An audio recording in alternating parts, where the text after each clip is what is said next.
하나님의 크신 사랑을 감사드립니다.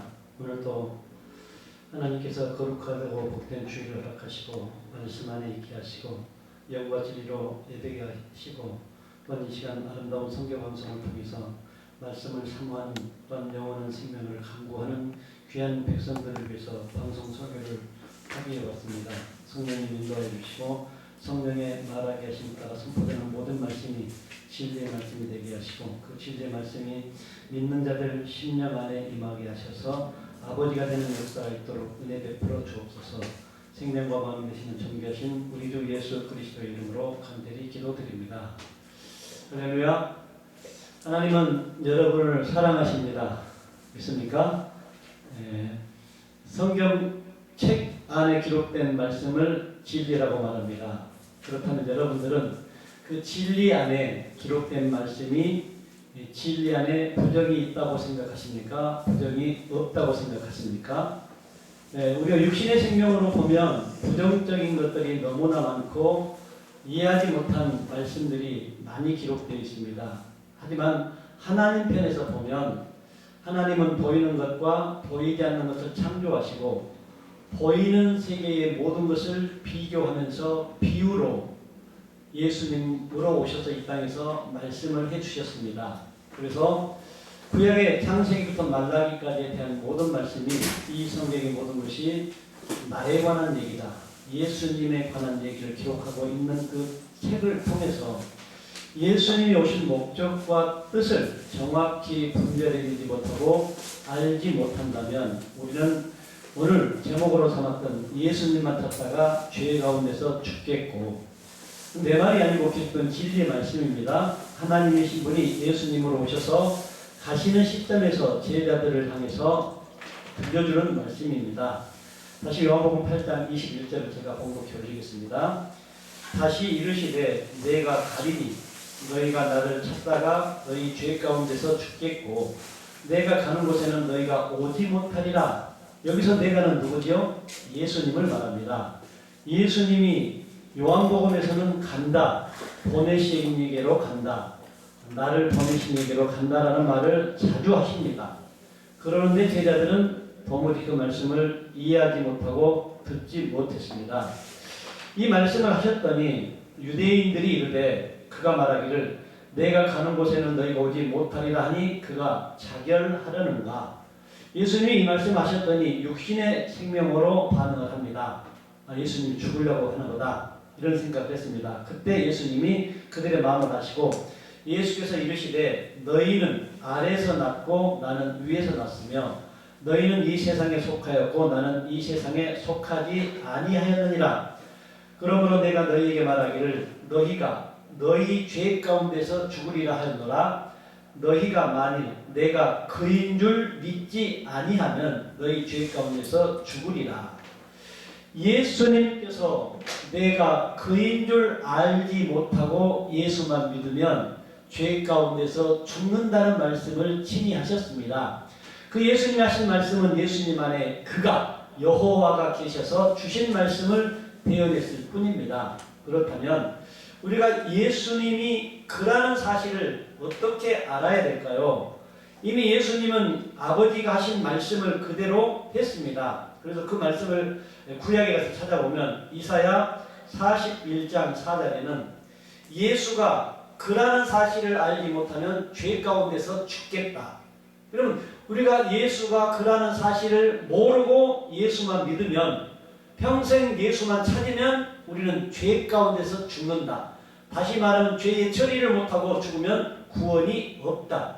우리가 영원한 생명, 천국 가기 위해서 예수를 믿는데 평생 예수를 찾다가 예수만 찾다가 죄 가운데 죽음이 눈앞에 임해버렸다. 그렇다면 그분은 구원이 없이 세상을 뜨는 것입니다. 이사야 21장 4절에 이 일을 누가 행하였느냐? 누가 이뤘느냐? 누가 처음부터 만대를 불러냈느냐? 나 여호와다. 처음에도 나요 나중에 있을 자에게로 내가 곧 그니라. 나중에 있을 자가 내가 곧 그라고 말을 했습니다. 그렇다면 예수님께서 오셔서 이제 그러므로 내가 너희에게 말하기를 너희가 죄 가운데서 죽으리라 하였노라. 너희가 만일 내가 그인 줄 믿지 아니하면 너희 죄 가운데서 죽으리라. 내가 누구죠? 예수님이 그 여호와인 줄 알지 못하고 예수, 요셉의 아들, 목수의 아들, 그 예수로만 보고 믿으면 죄 가운데서 죽는다. 다시 말하면 그 시대, 예수님이 사는 시대에 예수라는 이름을 가진 사람들이 꽤 많이 있었다. 우리나라에도 같은 이름을 가지고 있는 분들이 참 많죠. 그럼 어떤 예수를 믿어야 구원입니까? 그 예수를 바로 알지 못하고 믿음 생활하는 사람들이 태반이라는 사실을 아십니까? 우리가 그 예수가 오실 때 어떤 예수라는 것을 분명히 말했습니다. 마태복음 1장 16절에는 이렇게 기록을 하고 있습니다. 야곱은 마리아의 남편 요셉을 낳았으니 마리아에게서 그리스도라 칭하는 예수가 나시니라. 그리스도. 우리 헬라어로는 그리스도, 히브리어로는 그가 메시아가 온다. 근데 메시아가 왔는데 그 메시아를 신약에서는 그리스도, 성령이라고 말을 한다. 그렇다면 우리가 그 그리스도라 칭하는 예수면 예수는 그리스도라는 사실을 알아야 됩니다. 근데 왜 하나님을 믿는 수많은 사람들이 왜 그리스도에 대한 지식이 전무할까요? 어떤 일이 있었길래 그 당시 예수님이 사는 시대에 이런 일들이 많이 있었습니다. 요한복음 9장 22절에는 그 부모가 이렇게 말한 것은 이미 유대인들이 누구든지 예수를 그리스도로 시인하는 자는 출교하기로 결의하였으므로 그들을 무서워함이로라. 나타나는 표면적인 예수만 믿고 따라도 함께 신앙생활을 할 수 있었는데 그 예수가 저분은 메시아고 저분은 그리스도고 저분은 왕이시고 저분은 창조주야, 우리를 구원할 자야, 이렇게 말하면 회당, 같이 오늘날과 같은 이 교회 아니죠. 교회 안에 있었던 모든 사람들이 그 사람을 출교시켜버렸다. 근데 이 출교시키는 일을 하면서도 그 일이 무슨 일이라고 말을 하냐면 요한복음 16장 22절에는 그냥 2절에는 사람들이 너희를 출교할 뿐 아니라 때가 이르면, 여기는 출교를 어떤 사람을 출교한다고 했죠? 예수가 그리스도라고 하는 사람을 쫓아내면서 무릇 너희를 죽이는 자가 생각하기를 이것이 하나님을 섬기는 일이라. 예수가 그리스도라고 말하는 사람들을 그 시대, 성자 시대, 예수님 사는 시대에 예수만 믿고 따라도 괜찮았는데 그분은 메시아이고 그리스도시고 창조주다, 구속주다, 이렇게 말을 하면 출교를 시켰는데 그 출교시키는 일을 하면서도 하나님의 일을 하고 있다라고 인식을 했다. 3절에 보니까 그들이 이런 일을 할 것은 아버지와 나를 알지 못함이라. 오늘 찬양했죠. 하나님을 아버지라 부르는 자는 좋은 일이 있다. 예수님을 구주로 믿는 자는 복이 있다. 성령의 인도함을 받는 자는 좋은 일이 있다. 이게 진리입니다. 하나님을 아버지라고 부르는 자, 요한복음 17장 17절에는 이런 말씀이 있죠. 이 말씀을 여러분들이 이해를 못한다면 절대 성경이 말하는 구원을 얻지 못합니다. 그들을 진리로 거룩하게 하옵소서. 아버지의 말씀은 진리니라. 아버지의 말씀이 진리. 우리가 진리에 대해서 많은 말씀을 했습니다. 시편 31편 5절에는 여호와 하나님이 진리라고 말했습니다. 그 여호와 하나님은 어떻게 일을 하시는가? 다니엘 10장 21절은 기록된 말씀을 줍니다. 말씀, 기록된 글이 진리다. 이 말씀이 진리다. 요한복음 14장 6절에는 내가 곧 그 길이요, 그 진리요, 그 생명이니 나로 말미암지 않고는 아버지께로 올 자가 없다. 그럼 예수님이 오셔서 진리로서 진리를 선포하셨습니다. 아버지를 선포하셨고 자신을 선포하셨고 장차오실 성령님을 선포했습니다. 그렇다면 왜 예수님께서 성령을 보혜사를 약속했는가? 이걸 알아야 됩니다. 왜? 예수로서 구원의 완성이 된다면 성령이 오실 필요가 없습니다. 선지자들 통해서 했던 구약의 말씀만을 듣고 구원에 이를 수 있다면 예수를 보낼 필요가 없습니다. 예수님의 말씀만을 믿고 구원에 이른다면 성령님을 보내실 필요가 없습니다. 그래서 구원의 완성을 이루기 위해서는 과정의 믿음을 피스 티스 믿음이라고 합니다. 이제 우리가 여러분들이 사는 이 동네에도 큰 건물들이 많이 있지만 제가 사는 잠실에는 123층이라는 롯데월드라는 빌딩이 있습니다. 그 빌딩을 짓기 시작하기 전에 가장 먼저는 설계도를 그립니다. 하나님께서도 하나님과 똑같은 예수와 같은 아들을 만들기 위해서 설계도를 그리셨습니다. 그게 창세기 1장에. 그렇다면 하나님은 모든 계획을 다 설계 도면으로 완성을 했지만 내용이 없었습니다. 내용이 없으면 건물이 지어지지 않죠. 그 건물을 짓는 과정 속에 많은 부자재가 들어갑니다. 많은 인력이 들어갑니다. 많은 시간이 소요됩니다.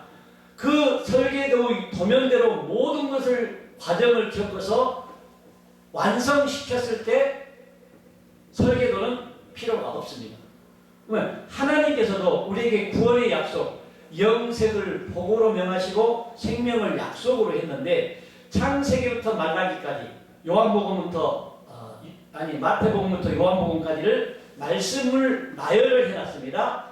그 말씀들, 율법을 통해서 율법을 해석해주는 말씀을 깨달아 아는 과정을 피스, 티스 믿음, 우리 이 믿음은 다 있습니다. 과정의 믿음은 다 가지고 있는데 그 마지막 하나님의 아들 예수님께서 가시면서 약속했던 보혜사 성령, 그리스도가 임하는 순간 그가 약속했던 보혜사가 또 다른 보혜사가 우리에게 임하는 순간 마지막이 되고 종말이 되고 새날이 되는데 그날이 되고 그때가 되는데 그때를 그 날을 우리는 쉽게 인식하지를 못합니다. 왜 그럴까요? 예수님을 그로 알지 못했기 때문이죠. 나 요한은 말하고 이루는 여호와니라. 요한은 말하고 이루는 역사가 합니다. 그래서 우리가 말하고 이루는 역사를 어떻게 해나가는가? 출애굽기 34장 27절은 이렇게 말하고 있습니다. 여호와께서 모세에게 이르시되 너는 이 말들을 기록하라. 내가 이 말들의 뜻대로 너와 이스라엘과 언약을 세웠음이니라 하시니라. 이 내용 안에 말이라는 단어가 나오고 뜻이라는 단어가 나오고 언약이라는 단어가 나옵니다. 그러면 말의 의미, 뜻의 내용, 언약의 내용 이걸 알아내지 못하면 하나님의 의도하신 목적과 뜻을 성취해 나갈 수가 없다는 사실을 분명히 알아야 됩니다. 말이 뭘까요? 말. 우리가 평생 말하고 삽니다. 말하고 사는데도 그 말의 의미를 모르고 사는 존재들이 많습니다. 또한 우리가 영적인 사람 하면서 어떤 사람이 영적인 사람이야? 라고 답을 못 줍니다. 기도 많이 하고 교회 예배시간 잘 참석하고 선교 많이 하고 선교를 잘하면 영적인 사람일까요? 성경은 그렇게 말하지 않습니다. 요한복음 6장 63절에는 살리는 것은 영이니 육은 무익하니라. 내가 너희에게 이른 말은 영이요 생명이다. 영이 뭐죠? 영적인 사람. 말이 영이래요. 예수님이 영이신 하나님이셨는데 말씀 육신이 되어 우리 가운데 오셨습니다. 말씀이신 분이 육신으로 오셨다는 거죠. 그런데 그 육신으로 오신 예수님을 하나님이 어떻게 사용하시겠다는 말씀을 했습니다. 신명기 18장 18절에는 이런 말씀으로 그 예수님을 말하고 있습니다.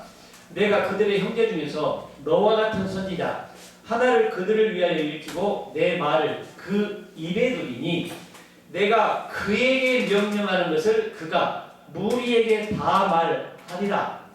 여호와 하나님이 예수님에게 명령하신 것을 예수님은 아버지가 주신 말씀을 대언하는 영으로 사셨다는 것을 기록하고 있습니다. 그 대언의 영으로 사는 것은 요한복음에 너무나도 자세하게 설명을 해주고 있습니다. 요한복음 5장 19절에는 예수님이 어떻게 사셨다는 것을 말씀하고 있습니다. 그러므로 예수께서 그들에게 이르시되 내가 진리로 너희에게 이르노니 아들이 아버지께서 하시는 일을 보지 않고는 아무도 스스로 할 수 없나니 아버지께서 행하시는 같이 그것을 아들도 그와 같이 행하느니라. 예수님 안에 아버지가 계셔서 아버지가 행하시는 것을 예수님이 똑같이 하셨다. 아버지께서 아들을 사랑하사 자기가 행하시는 것을 다 아들에게 보이시고 또 그보다 더 큰 일을 보이사 너희도 놀랍게 여기다 하시리라. 아버지께서 죽은 자들을 일으켜 살리심 같이 아들도 자기가 원하는 자들을 살리느니라. 아버지께서 죽은 자를 살리심 같이 이제 우리를 살리실 분은 예수가 그리스도 아버지로 가야 살려주는 역사가 나타나는 것을 말씀하고 있습니다. 오늘 본문 21절을 다시 한번 읽겠습니다. 다시 이르시되 내가 가리니 너희가 나를 찾다가 너희 죄 가운데서 죽겠고 내가 가는 곳에는 너희가 오지 못하리라. 예수님은 반드시 가야 됩니다. 오시는 목적은 새 언약의 중보자로 오셔서 죄를 속량하고 죄를 없이 해주고 그가 가야 유언한 자가 죽어야 유효하나니 예수가 가시고 예수가 죽으셔야, 다시 말하면 예수가 여러분들 마음속에서 떠나가고 예수님께서 말로 약속하셨던 보혜사 성령을 받아들일 수가 있습니다. 오늘 21절의 내용을 다른 말로 말하면 요한복음 16장 7절입니다. 그러나 내가 너희에게 실상을 말하노니, 여기서 내가는 예수님입니다. 자신이 실상으로 사셨습니다. 그분은 하나님으로 사셨습니다. 하나 되어 사셨습니다. 그런데 제자들이 바라보는 예수는 그 하나님, 그가 예수님 안에 계셔서 하나 되었다는 사실로 받아들이지 않고 나타나는 표면적인 예수만 보고 있기 때문에 예수님이 실상을 말한다, 이렇게 말합니다. 내가 떠나가는 것이, 예수가 떠나가는 것이 너희에게 유익이라. 예수가 떠나가지 아니하면 보혜사가 너희에게로 오시지 아니할 것이요 가면 내가 그를 너희에게로 보내리니. 그는 여호와라 했죠. 그는 여호와 창조의 하나님, 창조주 하나님이 그로, 보혜사로, 그리스도로, 성령으로 우리 안에 오겠다는 약속입니다. 그리고 그분이 오셔서 가면 그를 보내주시는데 그 예수를 떠나 보내신 자에게만 그가 임합니다. 그가 오셨습니다. 그가 와서 죄에 대하여, 의에 대하여, 심판에 대하여 세상을 책망하시리라. 성령을 착각합니다. 보혜사를 착각합니다. 보혜사 성령은 죄가 무엇인지를 깨닫게 해주시는 거고 의가 무엇인지를 알게 하시고, 심판이 이미 예수님을 통해 이 세상 임금이 심판을 받았습니다. 그러므로 우리에게 심판이 없다. 모든 사람은 심판을 받습니다. 그런데 예수와 함께 죽고 예수와 함께 살리심을 받는 존재들은 그 예수님이 심판을 받으셨기 때문에 우리에게 심판이 없다라고 성경은 말을 합니다. 그리고 죄에 대한 정의를 합니다. 죄에 대하여 하면 그들이 나를 믿지 아니하며, 예수님이 아버지가 주신 말씀을 통해서 하신 말씀입니다. 그러면 성경에서 말하는 죄는 보이지 않는 하나님이 보이는 것과 보이지 않는 것을 창조하시고 보이지 않는 당신의 실체를 가르쳐주기 위해서 보이는 세계의 것을 가지고 비유와 비사로 말씀을 하셨던 것이 예수님이 공생애 동안 하셨던 말씀입니다. 그렇다면 비유가 아니면 말씀하지 아니하시고, 예수님은 분명히 이런 말씀을 하셨는데 우리는 그 비유를 실제로 믿어왔기 때문에 예수와 그리스도를 혼잡하게 믿고 있는 사실입니다. 설교 때마다 하는 말씀이지만 족보에 의해서 갈라지지 않았기 때문입니다. 성경은 42대로 그리스도가 오시는데 족보를 자세하게 세어보면 예수님은 41대로 오셨고, 예수님이 약속했던 보혜사 성령 그리스도를 바라는 자에게 임하는 자가 42대 완성자가 되는 것입니다. 그래서 예수님이 내가 가면 또 다른 보혜사를 보내줄 것인데 그 보혜사 성령이 임하면 너희들은 나보다 더 큰 일을 할 것이라고 했습니다. 큰 일. 큰 일이 가장 중요하죠. 하나님의 아들 예수님보다 더 큰 일을 여러분들은 하실 수 있습니까? 네, 우리가 놀랍지 않으세요? 많은 사람들이 예수에 죽고 예수에 목말라 있는데 그 예수만 찾으면 죄 가운데서 죽는 현실이 나타난다. 바울 사도도 그런 말을 했습니다. 바울 갈라디아서 3장 22절에는 여러분이 들고 보고 듣고 가지고 다니는 성경책이 뭘 기록했죠? 하나님의 말씀을 기록했습니다. 그 말씀은 진리 맞습니까? 그 진리 맞다면 그 진리는 부정이 있어야 합니까? 부정이 없어야 합니까? 부정이 없어야 합니다. 근데 우리는 육신의 생명으로 이 성경을 보았을 때는 내용을 들여다보면 긍정보다는 부정이 더 많습니다. 다시 말하면 보이는 것을 부정으로, 죄로, 사단으로, 마귀로, 귀신으로 하나님 편에서는 말씀을 하시고 당신과 그 보이는 것이 짝이다. 짝으로 봐야 돼요. 짝. 예. 짝으로 보면 성경이 쉽게 열리는데 나타나는 세계의 것을 우리 육신의 생명을 가지고 이 땅에 살고 있으니까 우리가 사는 대한민국의 도덕 윤리의 법을 적용해서 하나님의 말씀을 이해해 와 버렸습니다. 그것을 바꿔줘야 됩니다. 많은 사람들이 서커스나 어떤 뭐를 할 때에 원숭이를 잘 훈련시킵니다. 원숭이의 그 쇼나 묘기를 보고 대단하다. 우리도 할 수 없는 것을 잘한다. 그런데 아무리 사람들이 원숭이를 잘 교육시켜도 그 원숭이는 원숭이일 뿐입니다. 사람의 아들들이 아무리 지혜가 충만해도 하나님의 말씀을 우리 생명으로 아무리 알아도 하나님이 될 수는 없습니다. 그런데 하나님은 우리에게 생명을 교체해 주러 왔습니다. 수많은 사람들이 생명의 교체를 잘 모릅니다. 갈라디아서 3장 15절부터 제가 말씀을 읽어드리겠습니다. 형제들아, 내가 사람의 예대로 말하노니 사람의 언약이라도 정한 후에는 아무도 패하거나 더하거나 하지 못하느니라. 다시 말하면 육신의 생명으로 사는 우리의 세계에서도 약속을 하면 더하거나 패하지 못한다. 16절에 이 약속들은 아브라함과 그 자손에게 말씀하신 것인데 여럿을 가르쳐 그 자손들이라 하지 아니하시고 오직 한 사람을 가르쳐 내 자손이라 하셨으니 곧 그리스도라. 네, 하나님의 자손은 그리스도로 태어난 존재들만 자녀입니다. 모두가 다 육신의 생명을 가지고 태어나지만 육신의 생명에서 태어난 존재를 아래에서 낳고 그리스도로 태어난 존재를 위에서 낳았다고 말합니다. 성경은 보이는 것을 통해 보이지 않는 하나님의 생명의 교체를 해주려고 예수님이 오셔서 하신 말씀입니다.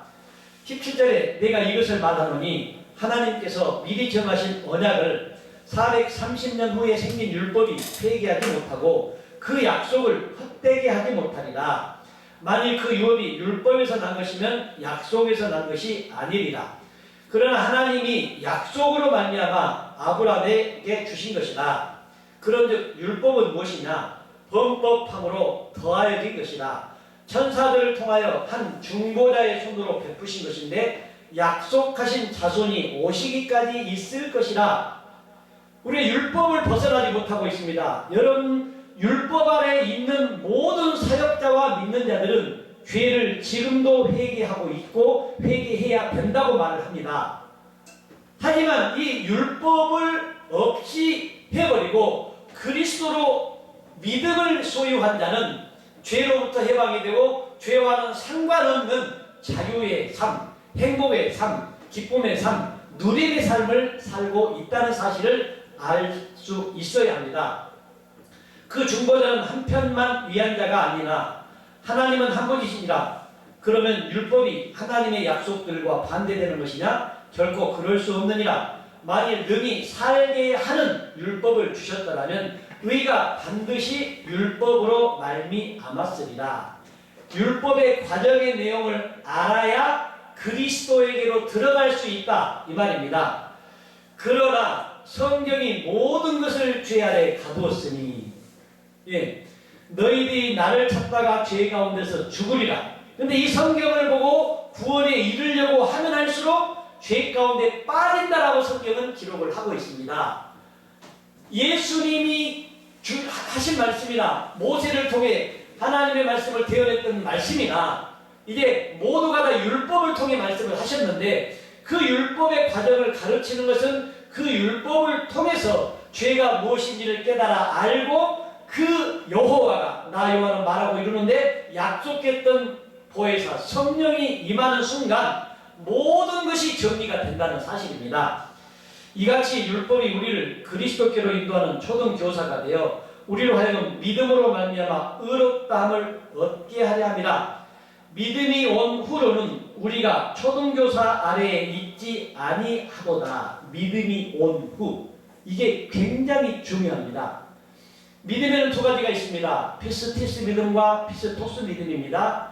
피스티스 믿음은 창세기부터 요한복음까지 과정의 믿음을 나열해 놨습니다.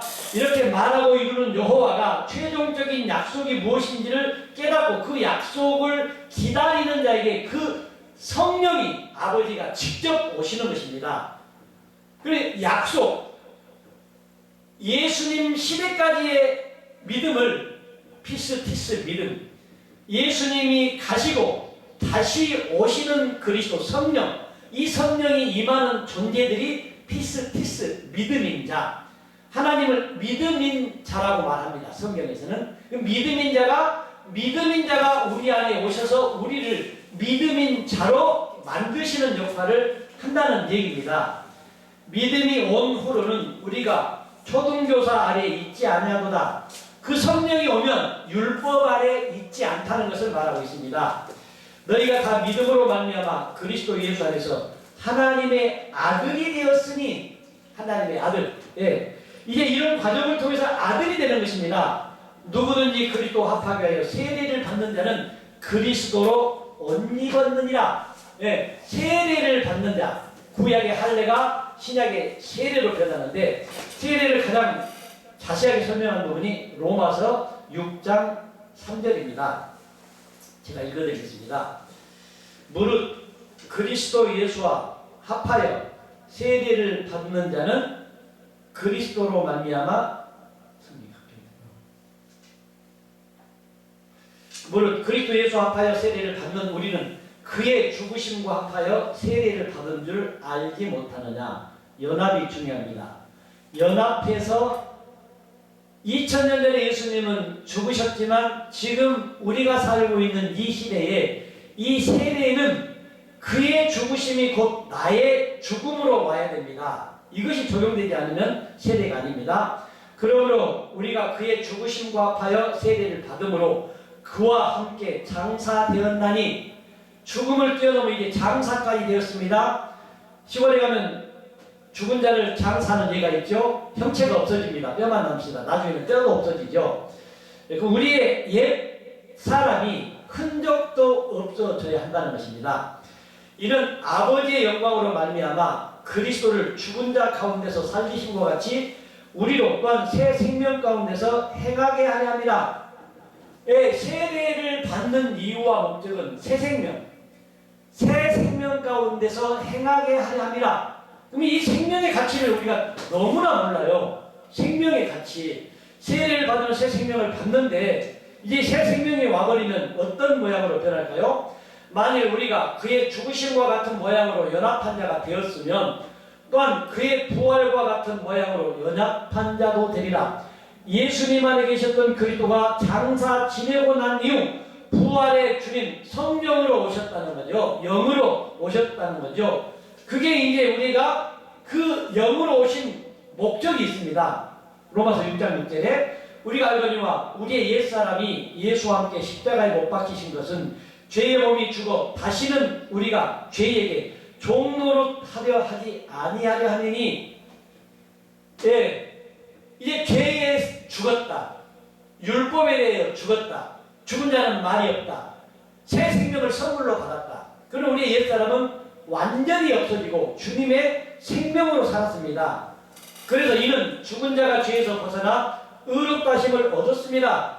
만일 우리가 그리스도와 함께 죽었으면 또한 그와 함께 살 줄을 믿노니, 이는 그리스도께서 죽은 자 가운데서 살아나셨음에 다시 죽지 아니하시고 사망이 다시 그를 주장하지 못할 줄을 압니다. 사망이 그를 주장하지 못한다. 우리가 예수님을 믿었습니다. 지금까지 예수만 믿으면 구원을 받는다라고 모든 사람들이 이구동성으로 말을 했습니다. 그런데 주님은 오셔서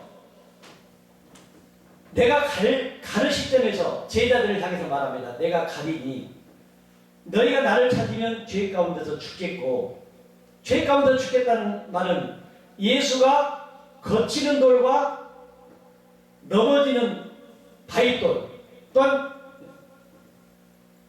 시온의 반석, 예수를 통해서 걸려 넘어지는 사람은 구원이 없고, 예수가 했던 말을 통해 성령의 기다림으로 성령이 오셔서 깨우쳐 알게 하는 그리스도가 임하는 것을 반석. 그리스도가 없는 사람은 반석이에요. 주는 그리스도죠. 살아계신 하나님의 아들인데, 이제 그 아들이 이제 또 가면서 약속을 했지요. 제자들을 향해서 영적인 얘기를 하니까 제자들이 어리벙벙했습니다. 그래서 요한복음 14장 1절은 이렇게 말합니다. 너희는 마음에 근심하지 말라. 하나님을 믿으니 또 나를 믿으라. 내 아버지 집에 거할 것이 많도다. 그렇지 않으면 너희에게 이르으리라. 내가 너희를 위하여 거처를 예비하러 가노니 가서 너희를 위하여 거처를 예비하면 내가 다시 와서 너희를 내게로 영접하여 나 있는 곳에 너희도 있게 하리라.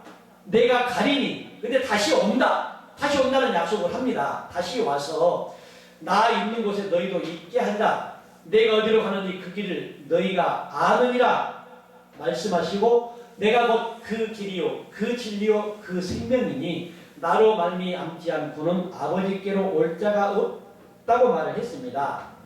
그리고 나서 너희가 나를 알았다라면 내 아버지도 알았으리로다.